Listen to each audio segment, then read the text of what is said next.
Hello friends, welcome back to my YouTube channel. My name is Michelle Fondin and I'm the author of Twin Flame Romance, The Journey to Unconditional Love. I'm also the author of Twin Flame Union, 7 Keys to a Healthy Twin Flame Journey. If you're new to my channel, welcome.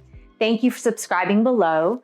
Click on the bell, scroll up to all for all notifications, and thank you for giving the video a thumbs up. I do readings, 30, 60, and 90-minute readings, twin flame romance, general readings, life path and purpose. You can book that at my website, michellefondinauthor.com. Welcome to Twin Flame Questions Answered. I haven't done this series in a while. This is where I answer a twin flame question, and the question today is, are twin flame relationships really toxic? Really? I came to this particular question just because of comments that I have read over and over and over again from various people. And also I'm on Reddit a little bit reading questions just to see what twin flames are focusing on. And that comes up quite often. And I believe it's something that people just want to throw twin flames and their relationships into a box and say, it's just toxic. So let's break this down. Let's explore this and let's get a little bit honest here, okay? Because I believe that there is always grains of truth to things, whether or not it's the entire truth. There is always something that causes people to categorize things in a certain way. So the big picture question is, are twin flame relationships toxic? Now, first, in order to answer the question, we have to define what is toxic. What does toxic mean in regards to relationships?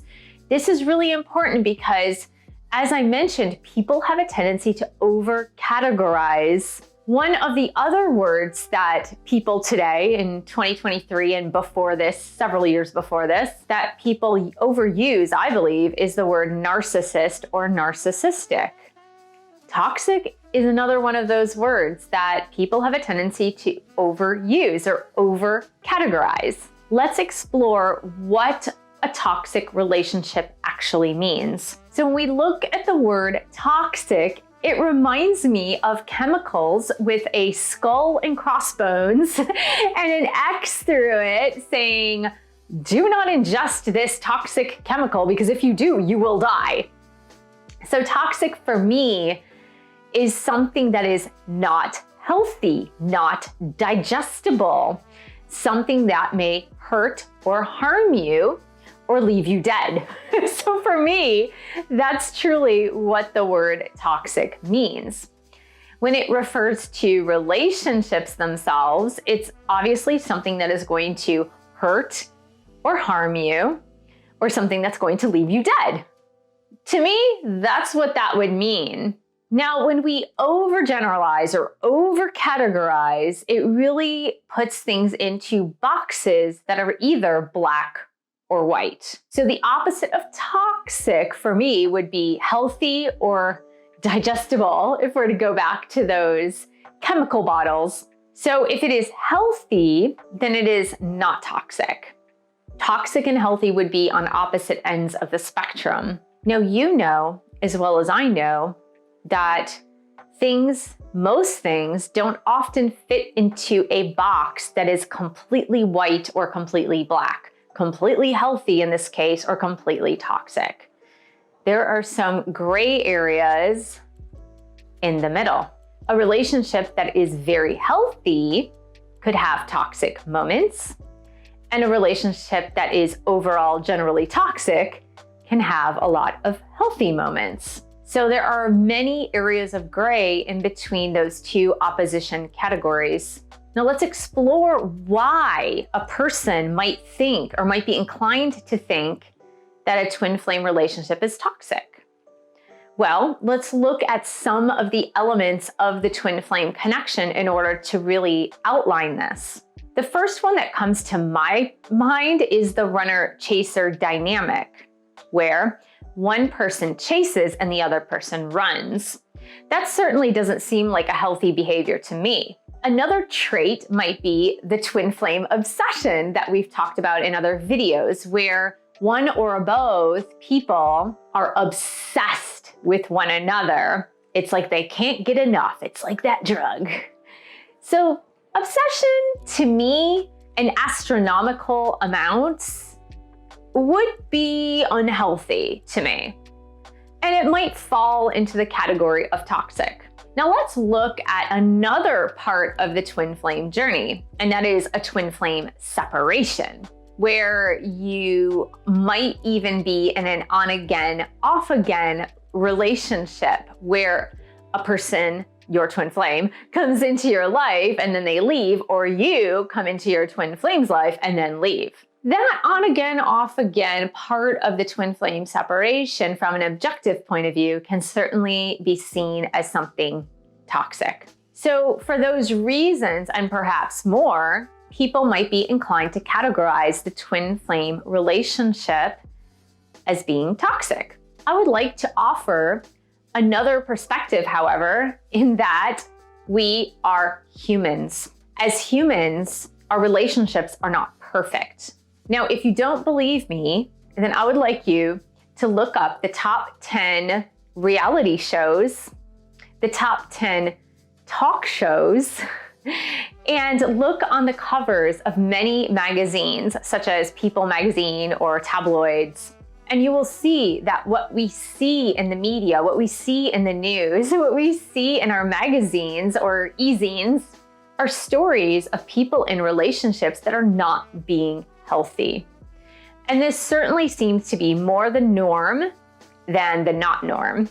So as human beings, we are inherently flawed. We are flawed as human beings. We are not perfect. And most of us have not been taught how to have healthy relationships. So I would like you to think back to some of your previous relationships that might not have anything to do with a twin flame relationship. And it could be not only a romantic relationship, but perhaps a relationship with your parents or siblings, or even a relationship with your coworkers or friends. And you might be thinking, well, I have some healthy relationships there, but have you or the other person ever displayed a behavior that was unhealthy? For example, if you've ever exhibited any jealousy in a relationship, then that is an unhealthy or toxic behavior.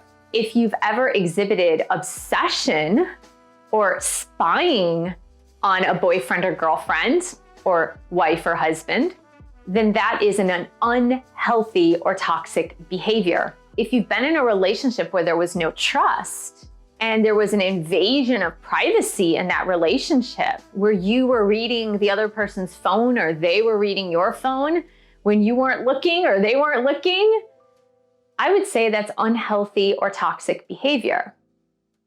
If you ever hung up the phone on somebody in a conversation out of anger, frustration, I would say that's a toxic or unhealthy behavior. If you have ever yelled or screamed insults at someone, or called them names, or even swore to them with swear words, to me personally, that's a toxic or unhealthy behavior. So as you can see, humans in general aren't generally very healthy in relationships. And even if we are, it's often a mix of toxic behaviors along with healthy behaviors, even if it skews on one side or to the other side of relationships in general. Have you ever been possessive in a relationship? Have you ever tried to manipulate or control another person? Have you ever lied to another person?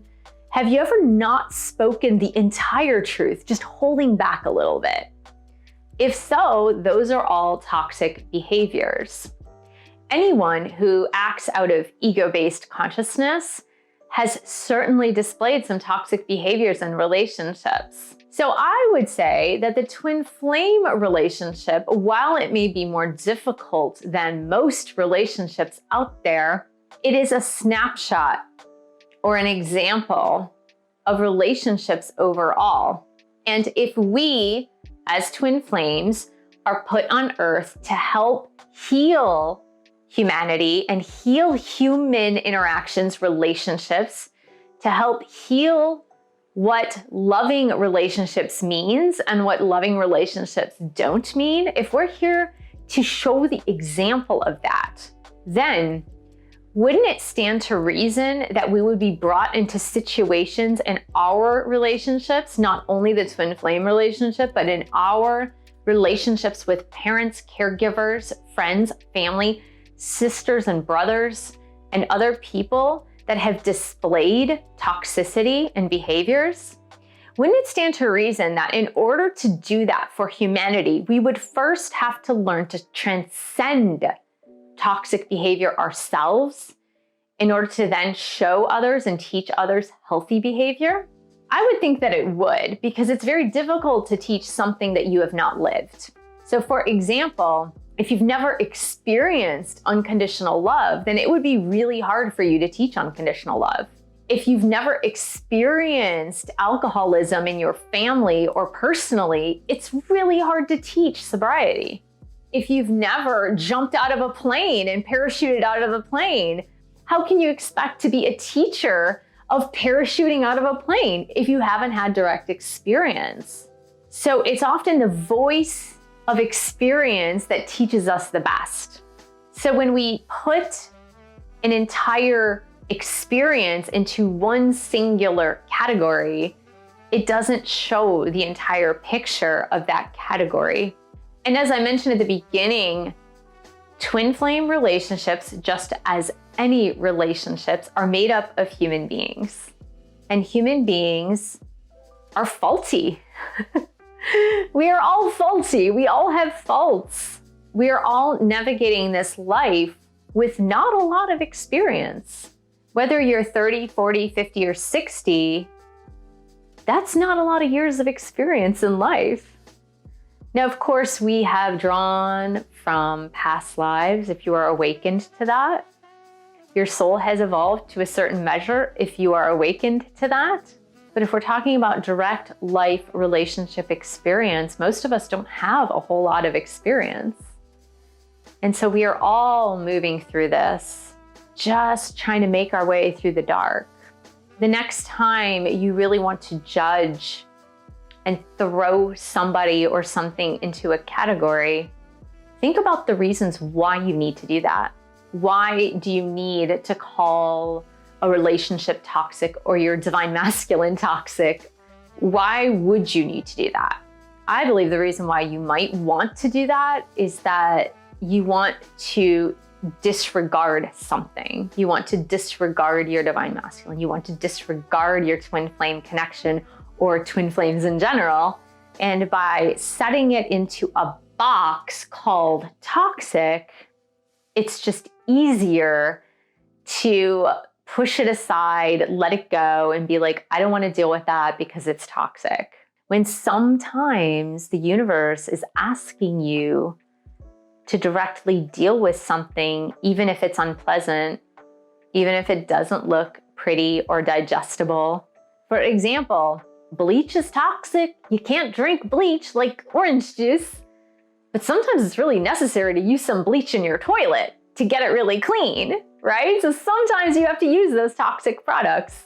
I hope this was helpful for you. If you are on a twin flame journey and you've been told over and over and over again, twin flames are toxic, this is toxic, you are toxic, and you can really say back to that person or people, look, I'm a human and humans are imperfect. And the best thing that you can do is improve yourself each day and take an honest look at yourself. Be authentic, upfront, be open to learning, open to growing, open to transcending your ego. And that's the best way to grow on this journey. So thank you so much for joining me. Thank you for subscribing to my channel below. Click on the bell, scroll up to all for all notifications. And thank you for giving the video a thumbs up. Thank you for sharing this video with other twin flames. And thanks so much for your support of my YouTube channel. You can buy a book or 2 or 3. You can join a boot camp or meditation course. You can also join my group coaching. The links are all below. And I will see you in the next video.